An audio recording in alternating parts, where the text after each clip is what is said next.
Que a paz de Jesus esteja conosco. Estamos aqui novamente no Grupo Espírita de Batiba, Espírito Santo, para reiniciarmos ou continuarmos o nosso estudo do Livro dos Espíritos, livro básico da doutrina espírita. Qual o objetivo de tudo isso?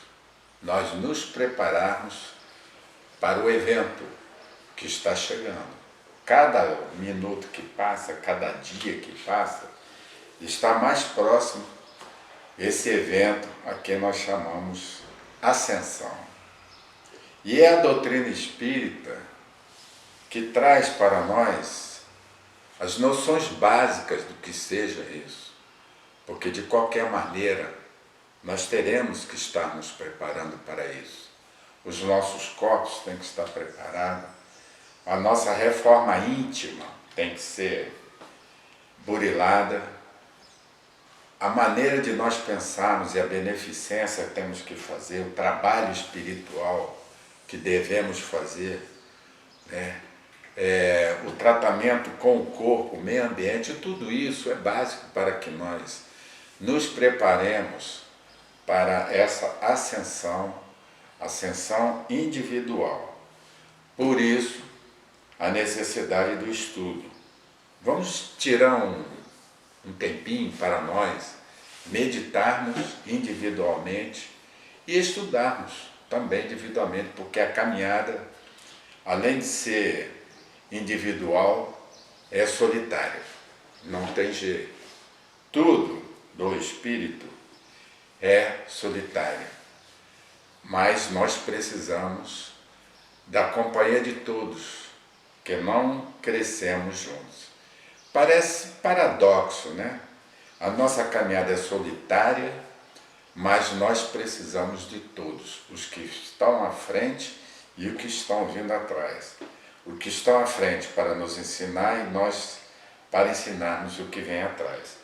E hoje vamos falar do Livro dos Espíritos, no capítulo 3, que é o retorno da vida corpórea à vida espiritual. Até agora nós falamos sobre essa caminhada, né? Falamos de Deus, falamos como nós somos constituídos, e agora nós vamos falar de um assunto que muita gente tem medo: morte. Como se fosse uma despedida, como se fosse definitiva. A morte é apenas uma mudança de estado. É igual a água, né? A água, ela tem 3 estados. Ela tem o estado natural, que é líquida. Se você colocar na geladeira, ela fica sólida, é outra, mas é a mesma água. E se for fervida, vira vapor, mas continua sendo água. Então, a morte é a nossa mudança. Nós estamos dentro de um invólucro. O espírito, eu, espírito, tem um invólucro cobrindo-me e tem o perispírito, que é a figura modeladora. É o modelador do meu corpo de carne. Só isso. E muita gente tem medo da morte, mas morre todo dia, a menos que não durma. Se você não dormir, é sinal que você não morre. Mas, ao dormirmos, já estamos mortos. Só que, ao acordarmos, podemos acordar aqui, agora, ou acordar em outra dimensão. Aí sim saberemos que mudamos de espaço, mas nós continuamos o mesmo. É isso que nós vamos estudar hoje. Por exemplo, a alma depois da morte. Pergunta 149. Em que se torna a alma no instante da morte? Nós já estudamos que a alma é o espírito encarnado. Então, o espírito desencarnado é um espírito errante. E essa pergunta tem tudo a ver. Em que se torna a alma no instante da morte? Volta a ser espírito, quer dizer, reentra no mundo dos espíritos, que havia deixado momentaneamente. Quando fala momentaneamente, nós ficamos analisando, como momentaneamente? Eu estou aqui há 80 anos, como é que é momentâneo? Bom, em relação à imortalidade, é evidentemente que é um instante. 60, 70, 80 anos, 100 anos, para o imortal, não é nada. É uma simples passagem, é um segundo, um microsegundo na vida. Então, ao deixarmos este corpo, nós nos tornamos, voltamos de novo ao mundo dos espíritos, que é o verdadeiro lar nosso. Nós viemos de lá, passamos aqui e para lá retornaremos. A alma depois da morte conserva sua individualidade? Sim, não a perde jamais. Que teria sido ela se não a conservasse? Existem teorias que nós voltamos para o seio de Deus, voltamos para um todo, voltamos para isso, para aquilo, mas a realidade é que nós continuamos absolutamente iguais, com todos os defeitos e com todas as qualidades, porque nós somos centelha divina. O fato de eu ser centelha divina significa que eu sou perfectível, eu tenho a tendência à perfeição. E é isso, o objetivo nosso, da nossa encarnação aqui, é sempre a evolução. Continuamente estamos evoluindo, não tem como. Outra coisa que não podemos esquecer é que o espírito não retroage. Você pode até fazer a pergunta, não retroage, mas vai para o mundo primitivo. Ele vai para o mundo primitivo com todas as suas qualidades, com todas as suas lembranças, seus dons, só que abafado, você não perde. Mas, intimamente, você tem tudo guardado na sua consciência. Quando retorna novamente, você readquire tudo que você guardou. Interessante, né? Ou seja, eu vou ser eu mesmo depois que desencarnar. Que prova poderemos ter da individualidade da alma após a morte? Tudo a gente pede prova, né? Puxa vida. Esse livro mesmo, que é o Livro dos Espíritos, ele traz a resposta. A psicografia, a psicofonia e outras qualidades do espírito. Tem espíritos que se mostram para as pessoas, tem pessoas que têm essa facilidade de ver, ouvir os espíritos, que é maior prova do que isso. Agora, se tem gente que nem acredita em Deus, então não pode acreditar em espírito, mas pode ficar certo. Olhe no espelho, veja os seus olhos vivos, que diz que os olhos são as janelas da alma. E lá você vai sentir que você é um espírito poderoso, um espírito de luz, um espírito à afeição do nosso Pai, que é bom, justo e generoso. E aí você, acreditando em Deus, vai lembrar que você foi criado como espírito, à semelhança dele, com todas as qualidades, mas nenhum defeito, né, dele, porque Deus não tem defeito. Agora, nós procuramos as imperfeições, vamos depurando, é como se fosse o caldo de cana que vai sendo fervido e ele vai se transformar em rapadura e açúcar. Esse é o nosso caminhar. Então, em que sentido se deve entender a vida eterna? Vida eterna. A gente tem a noção de que nós, ao desencarnarmos, alguns acham que vai ficar à direita de Deus, outros acham que vai ficar à esquerda. Como se Deus pudesse cada um de nós no colo para ficar olhando para ele a vida eterna. Você acha que isso tem sentido? Você não vai mais dormir, não vai ter férias. Eu quero lhe dizer que essa vida eterna que você sonha, é melhor você tirar umas férias aqui, porque no mundo espiritual nós não temos essa capacidade, nós vamos trabalhar muito. Trabalhar em outros mundos, em outras dimensões, com outros seres. Está achando estranho o quê? Você acha que Deus fez todas as estrelas, os mundos, sóis, para nós ficarmos admirando? Ai, que sol maravilhoso, olha que estrela, linda. Olha Alcione, o sol principal da nossa galáxia. Você acha que não tem ninguém lá fora? Não existem outros espíritos em outros formatos? Mas acredita quando olha o peixe no oceano, o delfim, o golfinho, as baleias. São seres vivos como nós, em outro formato. Então tem planetas em outros lugares, isso nós vamos estudar, deve ser o próximo capítulo. Nós vamos estudar sobre isso. Tem espíritos com outros formatos, vivendo em outros mundos, que nós tentamos vê-los, né? Mandamos foguetes, etc. e tal.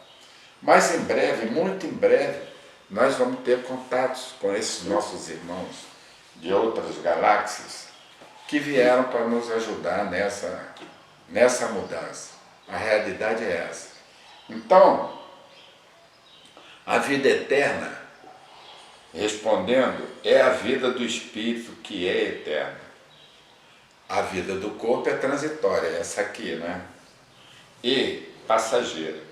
Quando o corpo morre, a alma reentra na vida eterna, que é o mundo espiritual.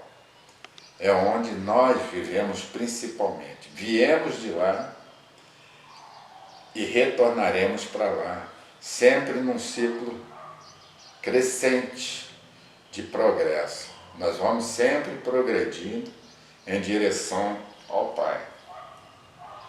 Separação da alma e do corpo. A separação da alma e do corpo é dolorosa? Essa é a pergunta que todo mundo faz.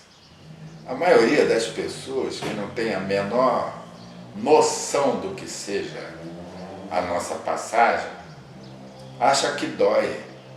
A morte é terrível. Eu mostro vários livros que falam sobre isso. Tem um livro muito interessante de Hermínio Miranda, chamado Nossos Filhos São Espíritos. Olha só, nossos filhos são espíritos. E ele faz, através de hipnose, um trabalho de regressão com esses espíritos, até eles retornarem, até ser bebê, depois passarem a ser espíritos, e todos eles confirmam com certeza: nascer é mais difícil do que morrer. Muito mais. Porque ao nascer você está vindo para as lutas, para as provas. E quando você morre, desencarna, como nós falamos, você está retornando para a vida espiritual, para uma vida mais tranquila, para uma vida de espiritual, convivência com seus amigos que já foram, com os pais, com os parentes e amigos, aquelas simpatias que conviveram contigo, aí você vai ter o prazer. Naturalmente que isso depende do estado de coração de cada um, né? Isso é para aqueles que mantêm o coração puro, que têm amor, que é o objetivo de todos nós, o amor incondicional. Então, morrer, como diz aqui, a separação da alma e do corpo é dolorosa? Essa é a pergunta 154. A resposta é não. O corpo sofre frequentemente mais durante a vida que no momento da morte. Neste, a alma não toma parte.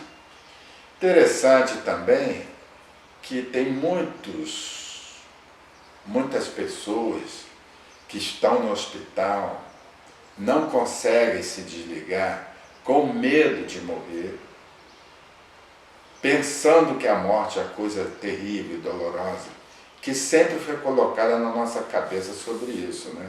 Nós já falamos que as religiões colocaram em nós o medo. As religiões colocaram isso.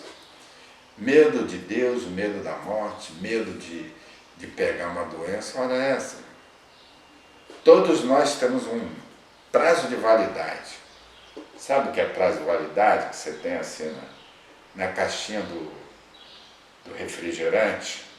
Tem um prazo de validade. Geralmente 6 meses, 1 ano. Esse prazo de validade nós também temos. Quando nós nascemos, nós já nascemos com prazo de validade. Eu acho até que meu prazo de validade já venceu, mas ainda não consegui, né?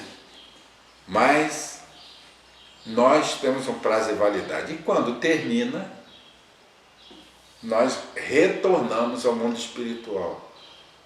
Mas tem muita gente que fica no leito do hospital com medo, como se fala, não relaxa. E aí, os espíritos que dão assistência têm uma maneira fácil de fazer esse relaxamento. Nós chamamos de tratamento de beleza. A pessoa está lá e tem medo de morrer, e não quer ir, não quer deixar os parentes e amigos. Aí ele recebe um jato de energia, os parentes acham que agora, dessa vez, ele vai melhorar. Deixam no quarto e vão descansar. Nesse momento, os espíritos que dão assistência nessa parte, desligam o corpo do espírito e pronto. Foi resolvido sem dor, sem choro, sem lamentação. E as pessoas, em muitos países, que já têm um conhecimento maior e têm um nível de evolução melhor, os mortos, quando morrem, são venerados. É uma alegria. Exemplo, México. O dia de finados na México é festa. É um dia de alegria. No Japão também. Há outros países que têm esse comportamento diferente do nosso. Que nós aqui choramos quando as pessoas morrem, quando devíamos ficar alegres por isso, porque eles estão indo, na maioria das vezes, para lugares melhores, em situações melhores, e muitas vezes deixando de sofrer mais do que sofrem. Esse é o objetivo de todos nós. Pense nisso que eu estou falando. Todos nós temos um prazo de validade. Agradeça a Deus, Pai e Mãe, por tudo que nós recebemos. Todo dia vem aviso. Todo dia nós assistimos na televisão, no noticiário, pessoas indo embora, próximas ou não, que essas mortes desse negócio que está aí, que eu não vou dizer nem o nome, que eu não gosto dele nem pelo nome, foi um instrumento que a espiritualidade usou para o desencarne coletivo. Chama-se desencarne coletivo. Quando você desencarna sozinho é individual, mas em grupo e muita gente junto, um tsunami, um terremoto, chama-se desencarne coletivo. É uma maneira que a espiritualidade tem de levar o maior número de pessoas. Agora, todas essas pessoas estão na lista. Ninguém vai por engano. Tem muita gente que fica achando que houve um engano. Não existe engano, não. Vão velhos, novos, ricos, pobres. Para o anjo da morte, não existe diferença. Existe a lista. Então, todos, quando estiverem em sua hora, iremos. Todos nós iremos dentro desse modo natural que se chama morrer. Morrer, quem nasce, tem que morrer. Isso, todo ser vivo é assim. As plantas, árvores, os animais, todos eles têm um prazo de validade. Está vivo, tem que morrer. Como se opera a separação da alma e do corpo? Sendo rompidos os laços que a retinam, ela se liberta. Foi o que eu falei, né? A separação se opera instantaneamente e por uma transição brusca. Há uma linha de demarcação nitidamente traçada entre a vida e a morte. Os laços se desatam e não se quebram. Por isso que eu dei aquele exemplo, tá? Que quando há resistência da pessoa para ir embora, geralmente tem que usar de artifícios. Então, a separação definitiva da alma e do corpo pode ocorrer antes da cessação completa da vida orgânica? Olha só que pergunta. Não. Na agonia, algumas vezes, a alma já deixou o corpo. Não há mais do que a vida orgânica. O homem não tem mais consciência de si mesmo e, entretanto, resta-lhe ainda um sopro de vida. Por isso que nós temos que tomar muito cuidado com as ações que nós tomamos no fenômeno, por exemplo, da eutanásia. Eutanásia, pena de morte, aborto e suicídio são manifestações que não devem ser feitas. A eutanásia, por exemplo, nós conhecemos casos na Suíça em que estão criando condições pecuniárias para que idosos possam fazer a eutanásia com injeção letal. Entra na sua cabeça isso? Alertando que na nossa irmã Argentina, o aborto foi legalizado para fetos até 4 meses de vida. Puxa vida, 10 semanas?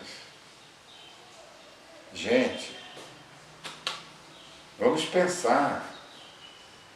Você está assassinando. Tudo tem sua hora e tudo está sob controle do nosso Pai e Mãe. Então, nada acontece antes e nem depois.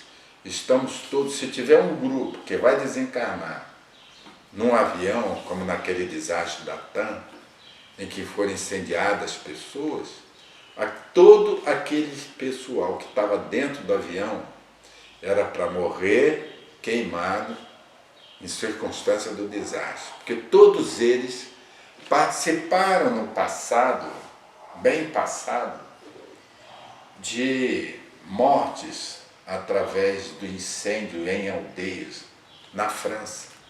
É só ler o livro. Todo livro fala sobre isso, os livros espíritas, sobre o nosso passado.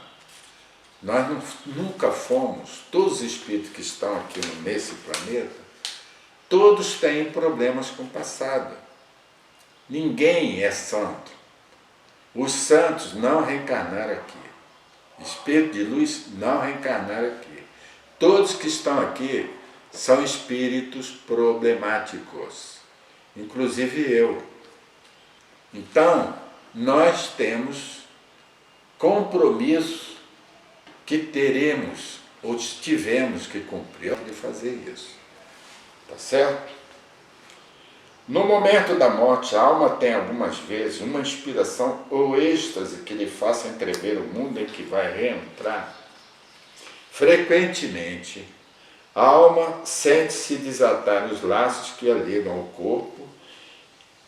Ela faz então todos os seus esforços para os romper inteiramente. Tem outro fenômeno interessante que acontece, que no instante da morte, isso aparece até na EQM, né? Na experiência quase morte. Toda pessoa que passa por isso, todo espírito que passa por isso, revê instantaneamente a sua vida passar diante dos olhos rapidamente. Você já passou por isso?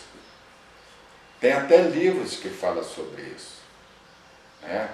Você vê instantaneamente, se você estiver.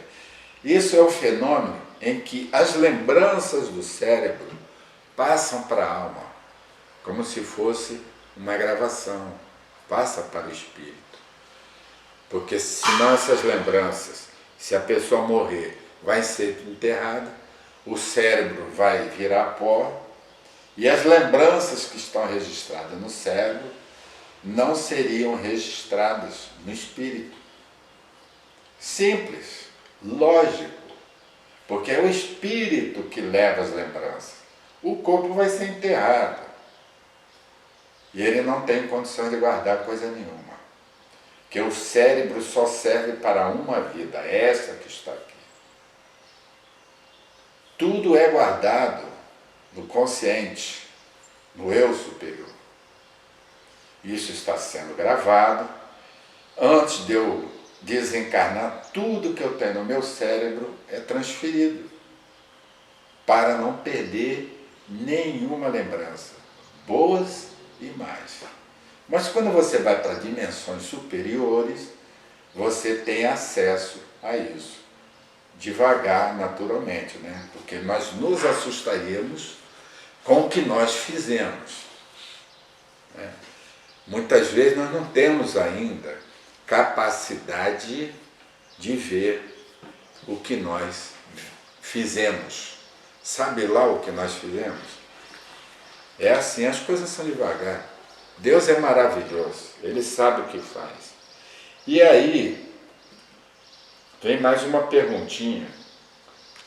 Se a morte, na morte violenta, na pergunta 161, e acidental, quando os órgãos não estão ainda enfraquecidos pela idade ou pelas doenças, a separação da alma e a cessação da vida ocorrem simultaneamente? Nós fizemos uma pergunta, mas tem duas coisas curiosas aqui. Que o enfraquecimento pela idade ou pela doença facilita a nossa separação do corpo e do espírito. Nós chamamos de tratamento de beleza. Quando a pessoa está doente, né, e fica numa cama, e muitas vezes sabe que não vai sair dali, esse é o tempo que ele tem para meditação. Nós já podemos fazer isso antes de morrer. Meditarmos. Tirar 10 minutos todo dia para nós, antes de levantar da cama, pedir o escudo, né, para nos proteger, e antes pensar, meditar sobre o que é a nossa vida. Para pensar. Dá um tempinho para você, porque a vida não é essa correria. Imagine o seguinte: se daqui para frente você vai viver eternamente, por que você está com pressa? Qual a diferença? Você correr igual um maluco para resolver problemas, quando você pode resolver com mais tranquilidade, numa hora mais propícia, ou mais tarde. Porque tem umas frases aí que não casam, né? Não deixe para amanhã o que você pode fazer hoje. Por exemplo, como assim? Muitas vezes você tem que deixar para amanhã. Em vez de você atender seu filho, sua companheira, seu companheiro, seu pai, sua mãe, você não vai fazer porque tem que fazer um negócio urgente. O que é urgente? Vamos definir urgência. Vamos definir instantâneo. Poxa, em 100 anos eu vou viver mais de milhões, bilhões, sei lá. Já vivi isso tudo, bilhões de anos, que eu não sou um espírito novo, você também não é novo. Nós já passamos por isso. A pressa não tem mais razão de ser. Nós temos que nos mover. Mover é uma lei. Estar em movimento é uma lei. Trabalhar é lei. Mas a lei não diz que eu tenho que morrer de trabalhar. Não diz que eu tenho que fazer as coisas com pressa. A lei diz que eu tenho que escolher o que eu quero fazer, o que eu gosto de fazer. Isso tem um nome. Liberdade. É um atributo que Deus nos deu. Além de liberdade, livre-arbítrio. Eu posso escolher o que eu quero fazer, o que me der prazer, e não obrigação. O resto é consequência. Salário, ganhar dinheiro, é consequência daquilo que eu gosto de fazer, daquilo que eu quero fazer, junto com os companheiros, com os amigos, com o filho. A vida tem que ter prazer, felicidade é isso. Fazer o que quer, quando quiser, com quem quiser. Liberdade, livre-arbítrio e inteligência são atributos que Deus Pai e Mãe nos deu. Vamos usar? Então agora nós vamos ver aqui sobre perturbação espiritual. A alma, deixando o corpo, tem imediata consciência de si mesma. Quer dizer, ela acaba de morrer, faz a separação e já lembra logo na hora o que ela foi, onde está, o que está fazendo.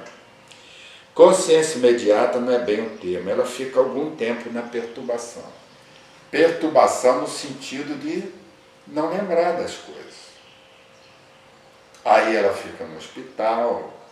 Eu sugiro para quem ainda não leu, leia Nosso Lar, que está sendo desmontado, né? Mas ficou o livro, Nosso Lar, para saber como funcionava. É a quarta dimensão.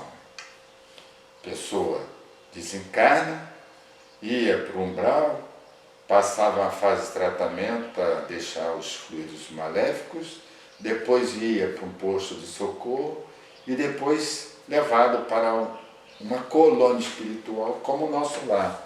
Existem outras, né? Mas o Nosso Lar é o título do livro que existe, contando como é. As pessoas chegam perturbadas, né? Não sabe aonde está, o que está fazendo e de repente começa a fazer aquele tratamento, tal.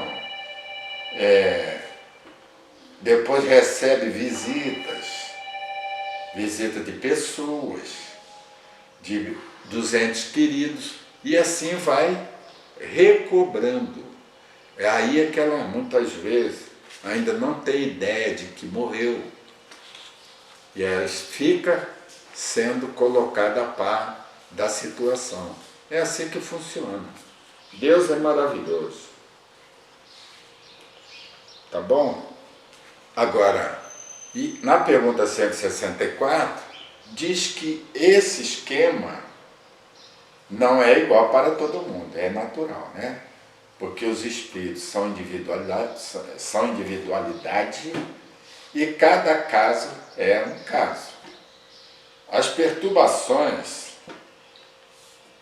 no caso existem casos que são terríveis. No caso suicídio, por exemplo, são situações separadas. Mas o resto depende do grau de evolução de cada espírito. Meus irmãos, espero que vocês tenham assimilado essa parte, porque vem coisas mais interessantes, mas isso é um fato importantíssimo dentro desse esquema. Semana que vem estaremos entrando no capítulo 4 do Livro dos Espíritos, falando sobre a pluralidade das existências, a confirmação de que nós somos antiquíssimos, já viemos de outros lugares, estamos voltando para o mundo espiritual. E agora é uma nova caminhada. Esse é o objetivo do nosso estudo, nos dar o conhecimento para adquirirmos a sabedoria. Que a paz de Jesus esteja com todos. Eu sou luz. Sou filho da luz. Obrigado.